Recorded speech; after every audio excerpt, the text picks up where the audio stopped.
Votos, transcendentalistas, namastê, minhas reverências. Tenham um bom dia para todos. Gratidão. Hare Krishna. Hare Krishna. Olha só, pessoal. Nós já vamos entrar na sala dos mantras. Hoje eu vou finalizar o Swadhisthana Chakra, no sentido de que eu vou fazer a revisão do Swadhisthana Chakra e para a gente poder já entrar amanhã, essa semana ainda, né? Porque eu preciso organizar o Manipura Chakra, o terceiro chakra. Então, hoje eu vou fazer a revisão geral do Swadhisthana Chakra, tá bem? Hare Krishna. Hare Krishna. Hare Krishna. Hare Krishna. Hare Krishna. São 7 horas e 20 minutos, vou falar até 7h40.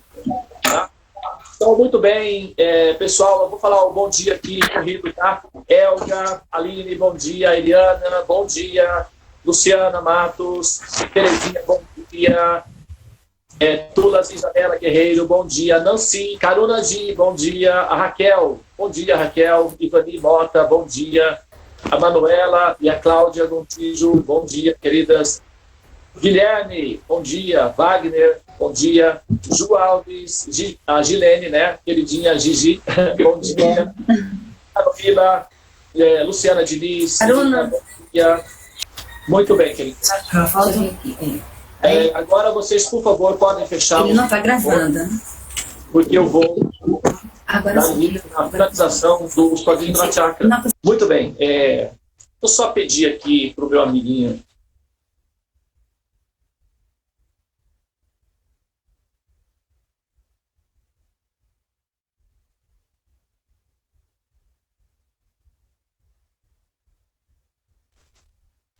Tá frio aqui, pessoal. Eu pedi do meu amigo aqui, por favor, uma coxa para eu colocar sobre mim. Gratidão. Obrigado. Agora sim. Muito bem. Eu vou, então, hoje finalizar a análise do Swadhisthana Chakra. Vou revisar, não é assim, dar um sobrevoo geral e finalizar hoje para nós entrarmos no Manipura Chakra. Lembrando que o primeiro chakra, o Muladhara Chakra, são os impulsos biológicos básicos. Isso significa que a saturação dos desejos básicos, como, por exemplo, comer, dormir, defender-se e acasalar-se, né? Esses impulsos básicos naturais, que são a pressão biológica que faz com que o ecossistema continue funcionando, né? Eles, em algum momento, naturalmente, automaticamente, eles serão eventualmente superados. Então, as almas que estão presas ao Muladhara Chakra costumam não sentir crise existencial. Normalmente são pessoas alegres, felizes, né? Justamente porque elas ainda não chegaram ao ponto de entender, né, a complexidade da existência. São como crianças, né? Pode ser uma metáfora, seriam como criancinhas. As criancinhas são alegres, são felizes, mas elas não entendem que tem uma pandemia, vírus, que o governo vai baixar um decreto que vai perturbar a família, que existem ameaças de guerras, etc, etc, etc. E existem também as doenças, os sequestradores, enfim, os bullying que estão esperando na escola, e por aí vai, né? As decepções amorosas e tudo isso. Então, as crianças não têm noção de nada disso, por isso elas são felizes, elas são alegres, elas são inocentes, elas são despreocupadas, pode-se dizer assim. Uma vez que ela toma consciência de tudo isso, então começa a haver o tensionamento, ou seja, a pessoa então passa a sentir um estado de tensão, né? Então isso quando ela começa a sentir o tensionamento, quando ela então passa, não é, a vivenciar a experiência do que nós chamamos de Swadhisthana Chakra. É quando a pessoa toma consciência da própria existência, e nesse momento é onde ela tem que lidar com os fatores relacionados com justamente, não é, assim, as preocupações da existência. Pessoal, dá só um segundinho para mim, tem uma coisa me preocupando aqui, que o nosso gato subiu numa área aqui que ele não pode. Me dá só um segundinho, por favor.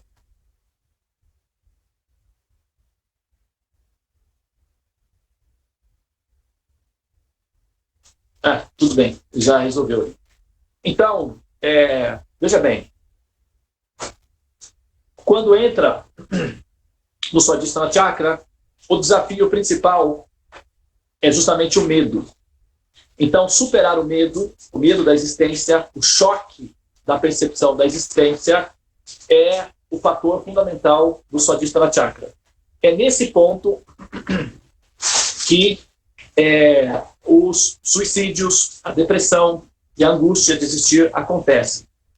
Um lado positivo, se a gente fizer uma análise da humanidade em geral, um lado positivo de ver que o índice de depressão e suicídio é alto na humanidade é também entender que a humanidade saiu do Muladhara Chakra e está entrando no Swadhisthana Chakra. Isso significa que ela está em ascensão, né?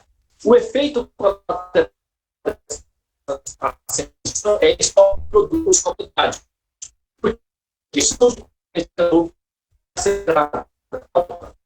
então, aquele impulso básico de sobrevivência que já foi superado com o desenvolvimento da ciência, a produção de alimentos. Então, a preocupação com alimentos foi retirada. Então, existe uma produção de alimentos, uma produção excedente de alimentos no planeta Terra. Tanto é que se despede toneladas de alimentos todos os dias. Basta você ir a um Ceasa, por exemplo, um supermercado, na parte dos fundos, e você vai ver que isso é um fato. Não é? Existe, inclusive, na França, por exemplo, existe uma lei, o governo, uma lei, os supermercados não devem podem ser multados. Os supermercados devem se organizar para que os alimentos que estejam entrando em prazo de validade sejam doados para instituições de caridade ou para países de terceiro mundo. Os supermercados na França e na Europa, agora está se desenvolvendo na Europa como um todo, mas começou na França. É proibido, por lei, jogar alimentos fora. No Brasil, ainda não. Mas vai chegar um momento que no Brasil também vai ser assim. O que existe é um movimento, por exemplo, aqui próximo de mim, na minha casa, tem um supermercado que coloca uma geladeira na frente do supermercado, umas gradezinhas, e os alimentos são disponibilizados ali para que as pessoas eventualmente possam assim, ir até lá e recolher os alimentos, e com isso elas poderão utilizar aqueles alimentos que estão em fase de deterioração, que estão entrando no processo, né? São alimentos bons. Mas então existe uma excedência de produção de alimentos na humanidade, o que significa que esse desespero que produzia violência, guerras por alimentos, por terras para produzir alimentos, foi relativamente superado com o avanço da tecnologia, né? Hoje se consegue produzir em toda parte com tecnologia, então não há mais essa preocupação com relação à alimentação, à manutenção básica, que é o tema principal do Swadhisthana Chakra, que é a sobrevivência. Agora, o Swadhisthana Chakra é a vivência, é a experiência de viver, de existir. Quando, então, a humanidade supera a escassez de alimento e entra na fase de conhecimento, que é a explosão de conhecimentos, que é a era da tecnologia, o que acontece? Ela se depara com uma realidade a seguinte. Ela fica assustada pelo seguinte fato. A astronomia, principalmente, a astronomia, por incrível que pareça, é uma das principais, digamos, responsáveis pelo choque existencial da humanidade. Por quê? Com a astronomia se pôde perceber as dimensões das distâncias universais, a dimensão da Terra, a posição da Terra dentro do sistema solar, a posição do sistema solar dentro da galáxia, a posição da galáxia nas galáxias vizinhas e a posição das galáxias vizinhas em termos da dimensão do tamanho do universo. Isso produziu uma solidão, um sentimento de isolamento, de depressão, de solitude absoluta, não é? De escuridão, porque a Terra ela está mergulhada numa escuridão. e que eventualmente é banhada por luz por conta da estrela, que é o Sol, né? A mãe, não é, que cuida da bebezinha, da filhinha, da filhotinha, né? Que é o caso, a Terra. Então, com o avanço de conhecimento e a produção de informações a respeito da imensidão das células, da quantidade de átomos, de células, da complexidade da vida, tudo isso deixou o ser humano catatônico, em estado de encantamento, por um lado, porque a ciência produziu encantamento. A ciência é encantadora, na verdade, né? As descobertas científicas são simplesmente encantadoras.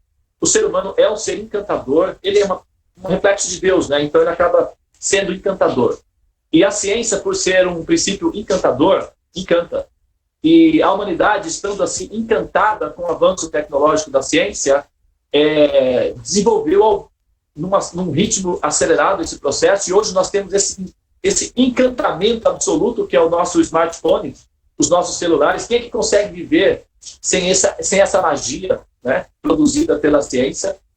Quem é que consegue dormir sem vislumbrar essa magia, que é o nosso telefone celular? E isso é o resultado consequente do encanto que a ciência produz, né, devido ao avanço de tecnologia, mas também, ao mesmo tempo, produz uma massa de informações complexas. Eu estava conversando com o meu dentista, é um jovem de 25 anos, mais ou menos, e ele começou a se interessar por mim, não é?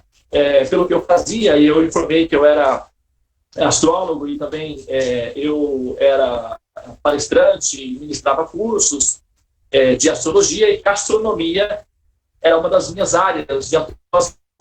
Ele mencionou, não é, que foi encontrado atividade bacteriana nas nuvens de Júpiter, de Vênus. Isso, na verdade, já estava previsto pelo Carl Sagan na década de 80, Júpiter, né, e aparecer Vênus. E aí ele começou a conversar sobre o processo do sentido da criação do universo. Ele começou a colocar as questões pessoais dele, e deu uma rápida explicação do teorema dos sonhos. E ele parou em determinado momento, assim, com o equipamento, assim, parou, ficou olhando para mim e disse: mas isso não te deixa confuso? Essa quantidade de informação que você tem não te assusta, te deixa perdido? Aí eu perguntei: você se sente assim? Ele falou: eu me sinto assim. Eu começo a observar, porque eu gosto do assunto, eu começo a observar os temas que são colocados, né, pelos cientistas, as descobertas, e eu simplesmente me sinto completamente impotente, me sinto insignificante perante a imensidão do universo, né? E essa, na verdade, essa fala do rapaz, né, desse jovem cientista, porque ele também é um pesquisador, ele demonstra claramente a situação coletiva dos pensadores da humanidade. Na medida em que aumenta o número de informação, eles ficam em estado de choque, porque eles não tem uma equação final para tudo isso, uma explicação final, uma explicação metafísica para tudo isso. A ciência, ela se desenvolveu muito no campo da física. Então, os assuntos da física, a tabela periódica, as dimensões universais, até o peso de uma galáxia, eles conseguem já calcular. Você imagina isso? Calcular o peso da galáxia. E isso eles conseguem fazer com matemática. Mas, veja bem, eles não têm explicação metafísica para tudo isso. Eles sabem o porquê, mas não sabem o para quê. Como, por exemplo, o professor Einstein explicou o porquê o céu é azul, do ponto de vista químico, mas ele não explicou o para quê, qual é a funcionalidade do céu ser azul, do ponto de vista metafísico, que justifique o sentido da existência.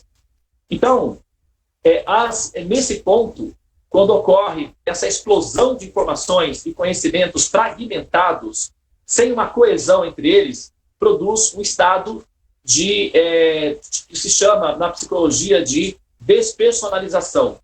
Então, as pessoas se sentem fragmentadas, perdidas, e o sentido objetivo de tudo isso fica caótico. E o caos produzido pela imensidão de informações fragmentadas gera a sensação de vazio, de inutilidade existencial, o que não é a causa fundamental da depressão e do suicídio, mas é o estopim, digamos assim, para justificar o desespero existencial, o desespero humano, né? Porque individualmente as pessoas têm frustrações, decepções, elas têm traições, elas passam por experiências de abusos psicológicos, abusos físicos, abusos de autoridade, abusos financeiros, são exploradas, maltratadas. Enfim, o jogo da vida as machucam. E isso acontece com grande parte das pessoas. Nós estamos jogando o jogo da vida, nós nos machucamos, eventualmente nós machucamos outros. Isso não entra na contabilidade, não é? Nós não pensamos muito no quanto nós machucamos os outros, nós ficamos bastante sensíveis em relação ao quanto nós somos machucados. E aí nós vamos fazendo essa conta de 2 pesos, 2 medidas diferentes, e no final nós nos sentimos grandes vítimas, né? E os sofrimentos ficam realçados.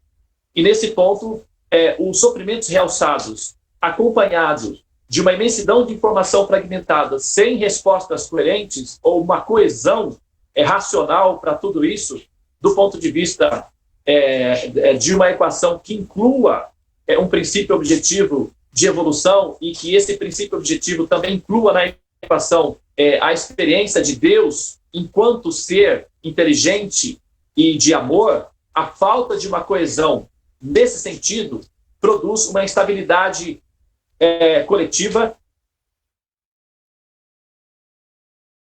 depressão, tá? A depressão é uma instabilidade coletiva devido à ausência de explicações objetivas para o sentido da existência.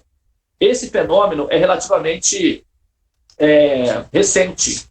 Na Idade Média ou nas outras épocas, nós tínhamos as guerras, nós tínhamos os problemas, mas nós não tínhamos essa característica da depressão. Pelo menos historicamente, né, ela não é muito apontada como sendo um fator predominante. O Cazuza, existem vários estudos nessa área, não é? Mas eu posso apontar um exemplo para facilitar, para finalizar essa colocação. O Cazuza, ele escreveu uma canção e na música dele ele colocou o seguinte: ideologia, né, eu quero uma para viver. Se o mundo inteiro acordar e a gente dormir para um dia nascer feliz. Então, diante da falta de um ideal de existência, né, que você tinha no iluminismo, no romantismo, até no século XIX, se tinha ainda a esperança do futuro, a esperança do progresso do futuro, conquistar novas terras, conhecer novos mundos. Existia uma expectativa no ar, né? E essa expectativa, ela foi simplesmente destruída, ou ela foi sepultada durante o evento da Segunda Guerra Mundial, a Guerra Fria. E o resultado consequente dessa expectativa de esperança de futuro se demonstrou claramente na incapacidade do ser humano de lidar com tecnologias muito evoluídas, porque eles, diante de um avanço tecnológico rápido e de uma decadência moral, ou seja, de um retardo moral, a combinação de um retardo moral com o avanço da tecnologia produz uma situação de risco coletivo que leva à implosão do ser humano ou até à extinção, eventualmente, né? No caso, que são as questões das guerras com base em bombas de hidrogênio.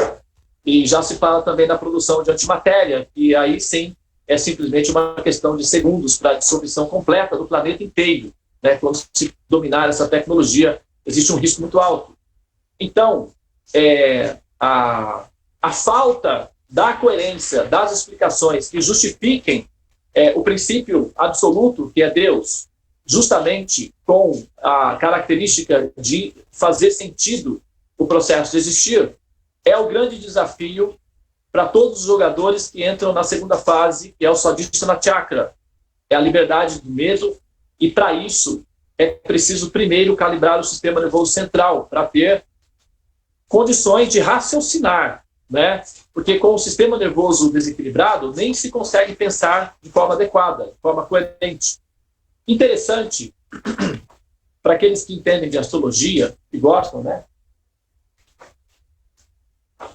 Aqueles que são curiosos, sabem que o planeta Mercúrio rege a casa 3 e a casa 6 do Mahapurusha, que é o zodíaco natural, né?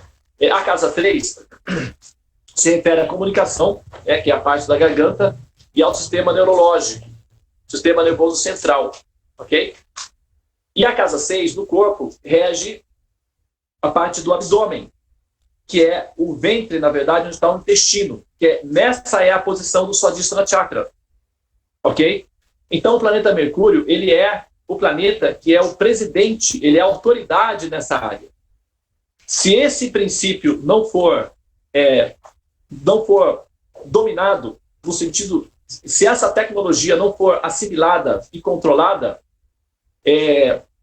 eventualmente o jogador não consegue fazer as operações necessárias. O abdômen, o ventre ou intestino, ele produz existe uma colônia, né, de bactérias que residem aí, e elas processam, e o processamento delas, na verdade, tem a função biológica de regular o sistema nervoso central. Então, isso dá equilíbrio emocional. Né? Assim, o planeta Mercúrio, que representa o sistema nervoso central, e ao mesmo tempo representa essa área do intestino, estão interligados. E o planeta Mercúrio, ele é rápido. É a órbita mais rápida do sistema solar. Ele faz uma volta ao redor do Sol em 88 dias. Né? É a órbita mais rápida que tem. Não tem nenhuma outra órbita mais rápida do que o planeta Mercúrio. Aqueles que já passaram por mim e assistiram os vídeos relacionados com Mercúrio, sabem que uma curiosidade em relação a Mercúrio é que o sistema de Copérnico, a lei da relatividade geral, as principais, até inclusive as leis de Newton para a gravidade universal, assim, todas essas conquistas de tecnologia de conhecimento foram baseados no constrangimento que o movimento do planeta Mercúrio produzia sobre as pessoas, que elas queriam entender o planeta Mercúrio.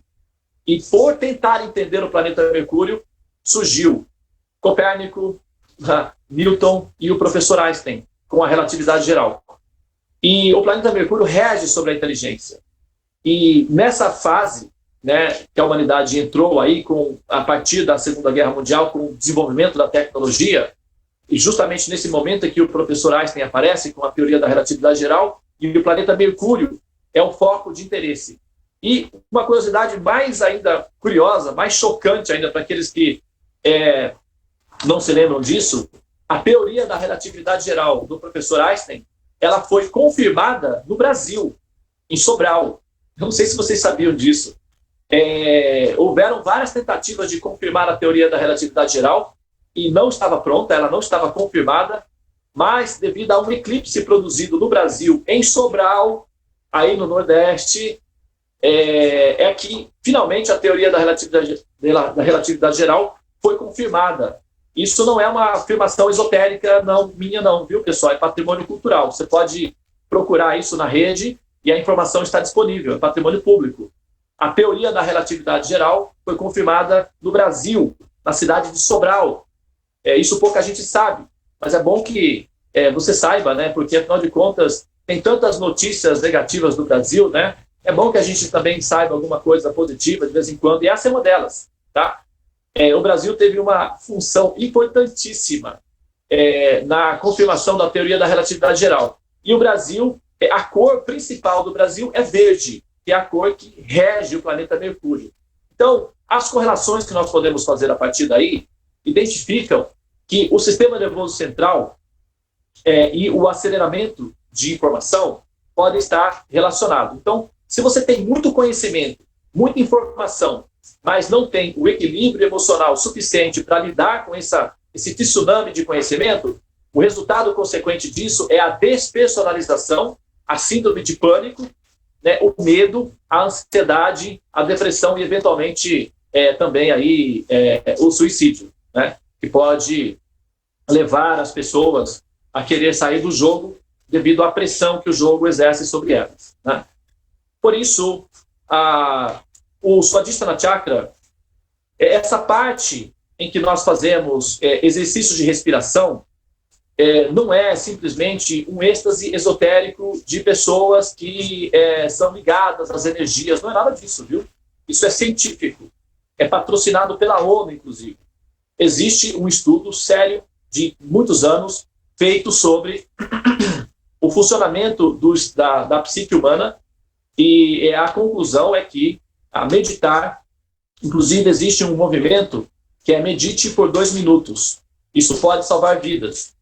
Então, a sugestão é que se você está no escritório, na fila do banco, na passeata militar, assistindo uma declaração do governo, qualquer coisa que você estiver fazendo e que você sentir aquele princípio de síndrome de pânico, aquele princípio de ansiedade vindo, o que você deve fazer?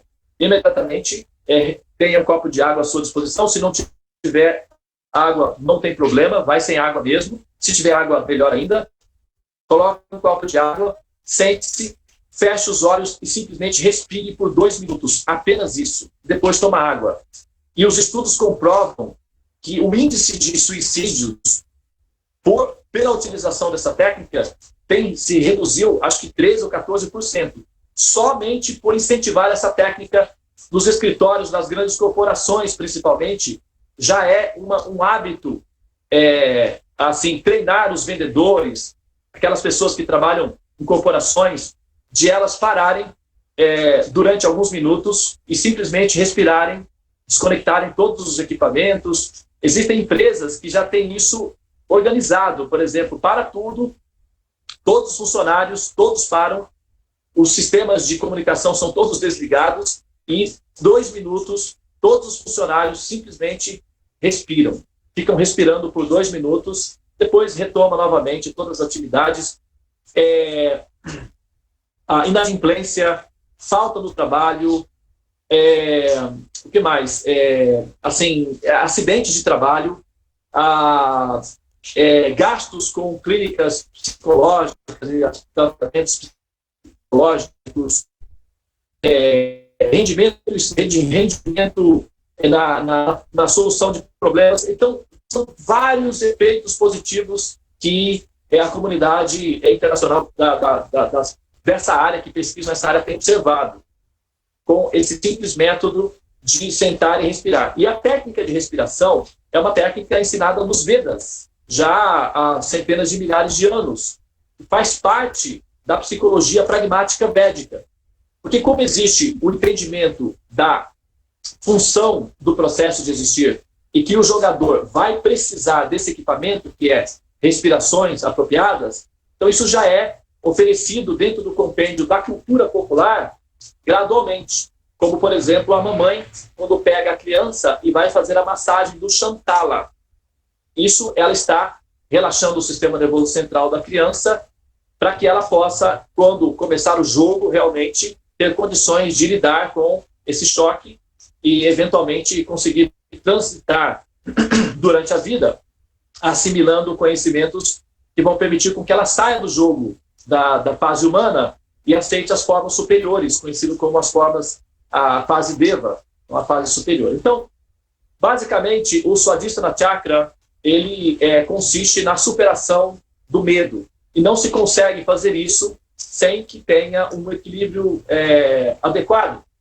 E o sistema nervoso central o tema, é a matéria-prima de interesse dos pesquisadores da área do Swadhisthana Chakra que estão conscientes do jogo. Então, cuidar do sistema nervoso central, administrá-lo de tal maneira que ele possa eventualmente produzir a sensação de bem-estar que nós precisamos para continuar a experiência de existir e fechar a equação, porque também não é apenas viver, não é apenas existir e depois voltar a nascer e voltar a morrer, porque esse processo é um processo ecológico, produz adubo, mas, assim, não é a parte superior da fase humana. A parte superior da fase humana não é permanecer na fase de adubo, é permanecer na fase de consciência. E isso significa o quê?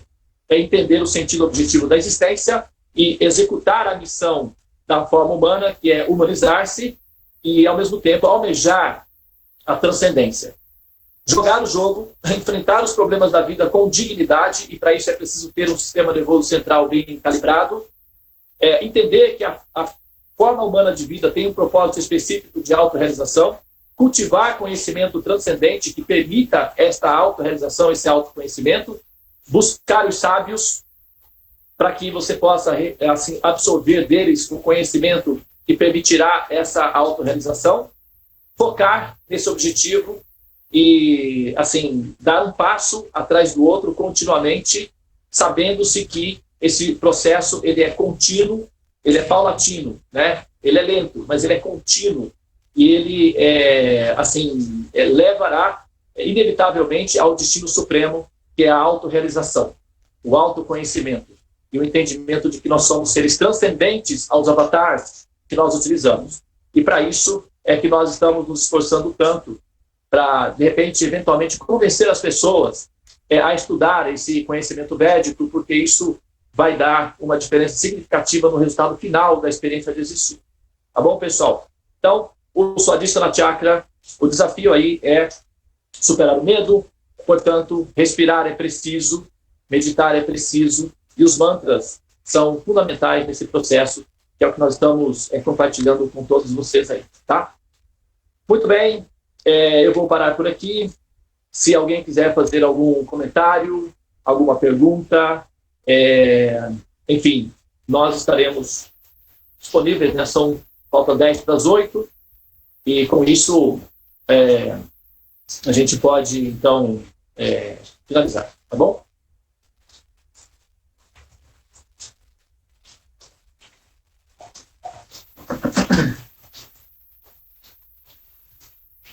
Deixa eu ver se tem alguma mensagem aqui.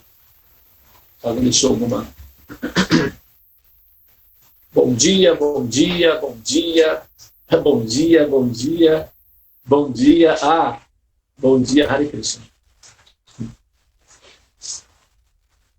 Tem bastante mensagem de bom dia. Então, não há perguntas, não é?